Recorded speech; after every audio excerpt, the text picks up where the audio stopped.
Good morning students. अब हम paper number 5 का क्वेश्चन नंबर 48 पढ़ेंगे, उद्दीपन अनुक्रिया का सिद्धांत। वैसे उद्दीपन अनुक्रिया के सिद्धांत का जो इंट्रोडक्शन है वो मैं आपको प्रीवियस जो वीडियो है उसमें मैं बता चुकी हूँ, तो उसी को हम इस वीडियो में डिटेल से पढ़ेंगे कि उद्दीपन अनुक्रिया होती क्या है। मतलब हमें जैसे उद्दीपन मिलता है तो उसके अकॉर्डिंग हमारी जो अनुक्रिया है वो अपने आप होती जाती है। जैसे मैंने आपको एग्जांपल बताया था कि चूहा है, जो बिल्ली है वो मछली को पकड़ने के लिए वो बार बार क्या कर रही है, अनुक्रिया कर रही है। तो बाहर जो मछली है वो उसका क्या है, वो उद्दीपन है, वो उसको गेट करने के लिए बार बार क्या कर रही है, अनुक्रिया कर रही है। तो ये हमारा उद्दीपन अनुक्रिया का सिद्धांत है। तो ये हम अभी थोड़ा डिटेल से पढ़ेंगे। चलिए शुरू करते हैं। उद्दीपन अनुक्रिया के सिद्धांत को संयोजन मात्री कहते हैं। मतलब दोनों का क्या हो गया, संयोजन हो गया, उद्दीपन और अनुक्रिया का। साहचर्य सिद्धांतों के अंतर्गत उद्दीपन अनुक्रिया के सिद्धांत का अध्ययन किया जाता है। थॉर्नडाइक को इस सिद्धांत का प्रवर्तक माना जाता है। मैंने आपको ये भी बताया था कि उद्दीपन जो अनुक्रिया का सिद्धांत है वो थॉर्नडाइक ने दिया था, और थॉर्नडाइक ने जो बिल्ली है, चूहे हैं, उनके ऊपर अपना प्रयोग किया था। थॉर्नडाइक के अनुसार अधिगम का अर्थ है संयोग। मनुष्य का संयोजन मात्र है, और वह संयोजन कब और किस प्रकार होता है, और इसका वर्णन करने से पहले 3 नियमों के रूप में किया जाता है। सबसे पहले है तैयारी करना, और सबसे पहले अनुक्रिया करने से पहले हम क्या करते हैं, उसकी तैयारी करते हैं। जैसे बिल्ली है, उसके लिए पिंजरे बुलाया गया, मछली बुलाया गया, वो क्या है, तैयारी। उसके बाद अभ्यास का नियम। अभ्यास का नियम क्या होता है, जो बिल्ली है वो मछली को प्राप्त करने के लिए बार बार क्या कर रही है, कोशिश कर रही है, अभ्यास कर रही है। तो उसके बाद है प्रभाव का नियम। तो इससे क्या प्रभाव पड़ता है कि लास्ट में है वो कोशिश करते करते वो इतना सीख जाती है कि वो बटन को है अपने आप प्रेस करके पिंजरे से बाहर निकल जाती है। तो ये क्या था, प्रभाव का नियम। तो इसमें ये तीनों नियम है वो काम करते हैं। थॉर्नडाइक के अधिगम के सिद्धांतों एवं तथ्यों का आधार यह था कि तंत्रिका तंत्र में उद्दीपनों और अनुक्रियाओं में संयोग बन जाते हैं। ये संयोग ऐसा, इसे स्टिमुलस रिस्पांस थ्योरी भी कहते हैं, कि संकेतों से स्पष्ट किए जाते हैं। थॉर्नडाइक ने इन संयोगों का बंध या संयोग प्रतीक से भी व्यक्त किया है।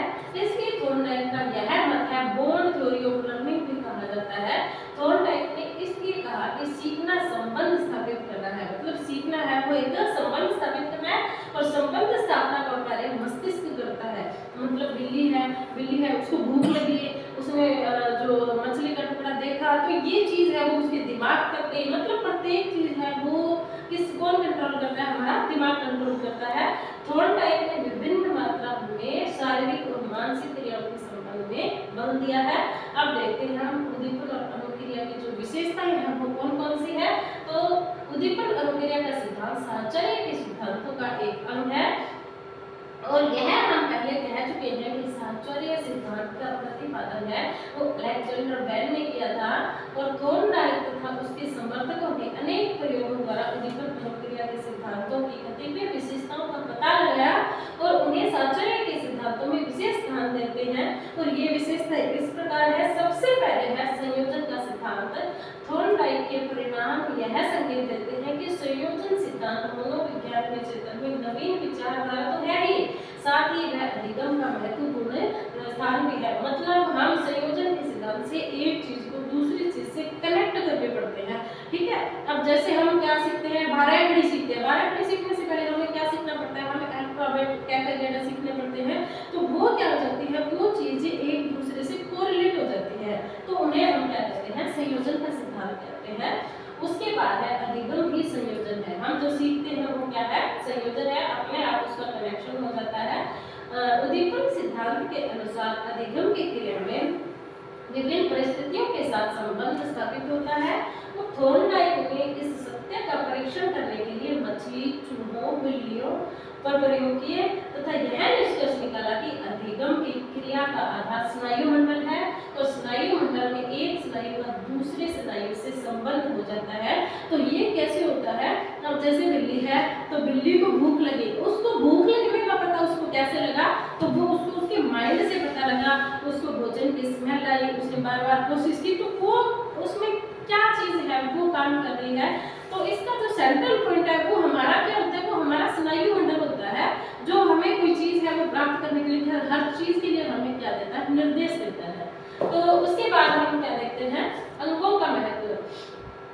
संयोजनवाद मानव को संपूर्ण इकाई नहीं मानता, वह तो मानव व्यवहार का विश्लेषण करता है। यह मत है वो पैवलोव के अनुकूलित अनुक्रिया के सिद्धांत से संबंध रखता है। जैसे मैंने अभी आपको बताया था, अनुकूलित अनुक्रिया का जो सिद्धांत है वो पावलोव ने दिया था, और उसमें क्या एग्जाम्पल दिया था कि जब एक बच्चा है वो गली से निकल रहा है, उसको अगर मिठाई की दुकान है, वहाँ पे अगर मिठाई की खुशबू आ जाती है तो ऑटोमेटिक है वो उसके मुंह में पानी आ जाता है। तो ये जो थ्योरी है अनुकूलित अनुक्रिया का जो सिद्धांत है वो इस सिद्धांत से क्या करता है, कोरिलेट करता है। कैसे कि बिल्ली है, बिल्ली को भूख लगी तो उसके सामने जब मछली का टुकड़ा रखा गया तो उसे खुशबू आई तो उसके मुंह में अपने आप पानी आ गया। तो इस स्टिमुलस के अकॉर्डिंग उसने क्या की, उसने अनुक्रिया की। तो ये क्या होते हैं, वो एक दूसरे से कोरिलेट होते हैं, जुड़े हुए होते हैं। यह मत संयोगों को महत्व देता है तथा बुद्धि को परिमाणात्मक मानता है। जो व्यक्ति अपने जीवन में जितनी अधिक संयोग स्थापित कर लेता है उसे उतना ही अधिक बुद्धिमान माना जाता है। मतलब एक चीज को दूसरी चीज से कोरिलेट करना। उसके बाद थॉर्नडाइक द्वारा किए गए प्रयोग। थॉर्नडाइक ने प्रयोग किस पे किया था, कुत्ते पे किया था, बिल्ली पे किया था, चूहे पे किया था। तो हम थॉर्नडाइक का एक प्रयोग है जिसको हम डिटेल से पढ़ते हैं, जिसको मैं पहले अभी आपको बता भी चुकी हूँ, लेकिन इसको हम थोड़ा डिटेल से पढ़ते हैं। तो इन्होंने किस पे प्रयोग किया था, इन्होंने बिल्ली पे प्रयोग किया था। तो इन्होंने क्या किया, सबसे पहले एक लोहे का पिंजरा लिया जिससे बिल्ली है वो अपने चारों तरफ देख सके, ठीक है। तो उसमें उसने क्या किया, बिल्ली को पिंजरे में बंद कर दिया और उसके अंदर एक स्विच लगा दिया, बटन लगा दिया, ताकि उस बटन को प्रेस करते ही पिंजरा खुले।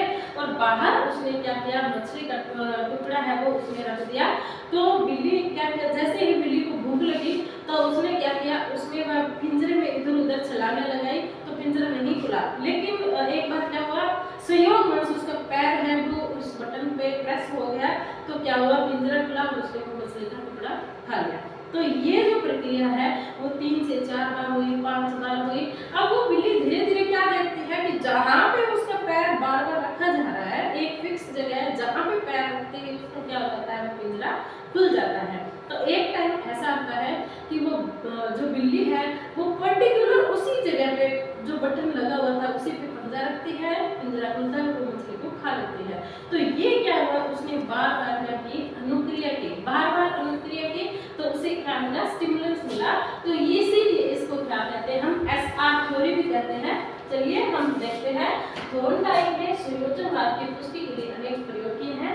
थॉर्नडाइक ने अपने मत की पुष्टि के लिए एक प्रयोग किया, जिसे एक भूखी बिल्ली को एक संदूक में बंद कर दिया। यह संदूक इस ढंग से बनाया गया था कि अंदर की चिटकनी पर पैर पड़ते ही वह स्वयं खुल जाए, और संदूक के बाहर मछली का टुकड़ा रखा गया था। संदूक ऐसा था कि उसके अंदर बंद है वो बिल्ली बाहर देख सके। मतलब उसको क्या बनाया गया था, किसी नेट के द्वारा बनाया गया या लोहे की जो जाली लगी होती है उससे उसको बना दिया ताकि वो बाहर देख सके।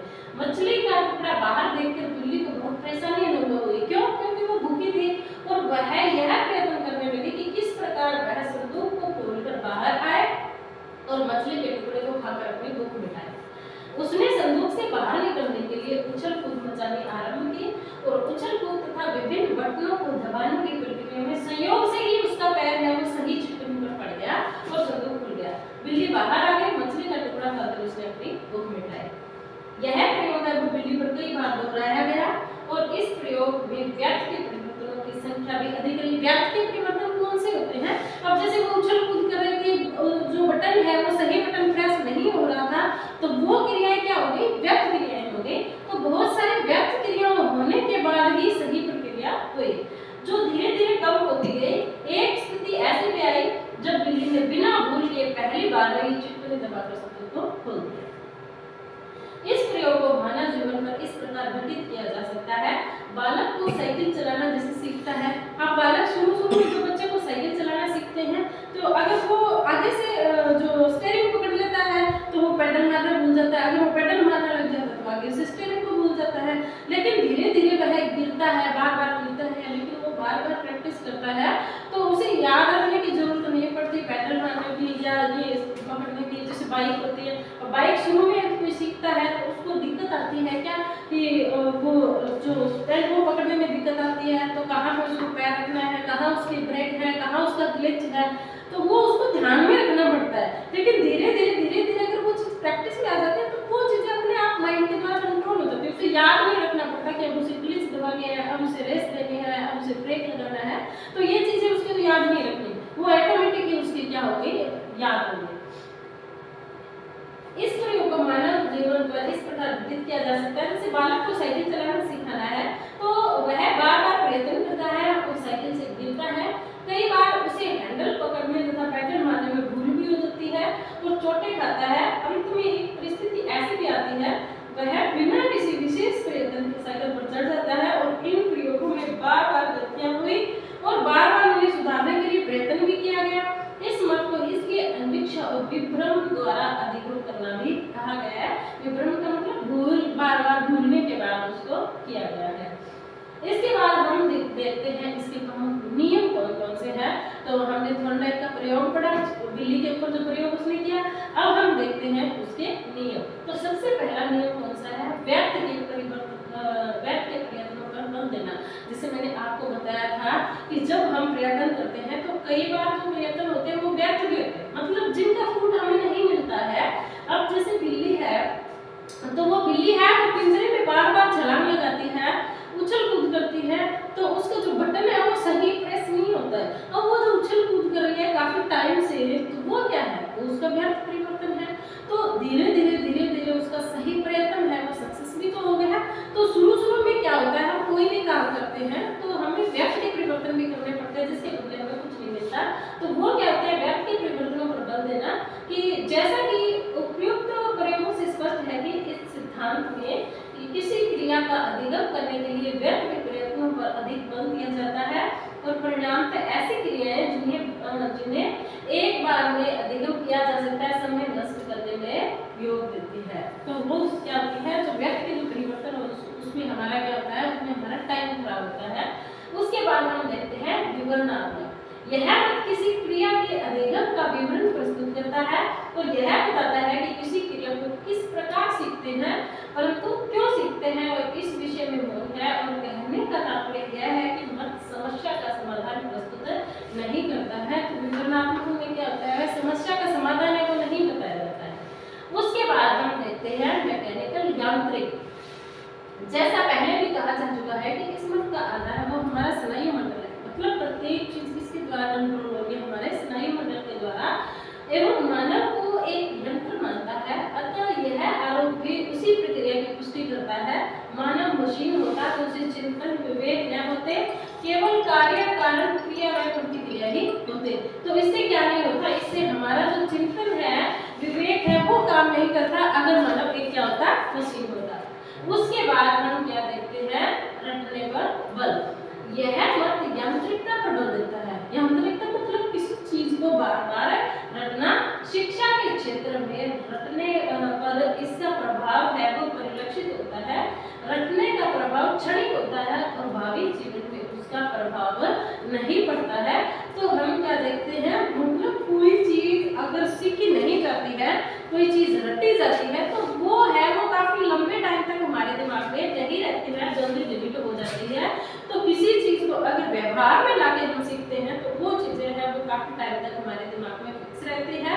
तो ये क्वेश्चन है, इस क्वेश्चन का हम जो नेक्स्ट पार्ट है वो हम नेक्स्ट वीडियो में पढ़ेंगे। इसी के साथ ये वीडियो हम समाप्त करते हैं। Thank you.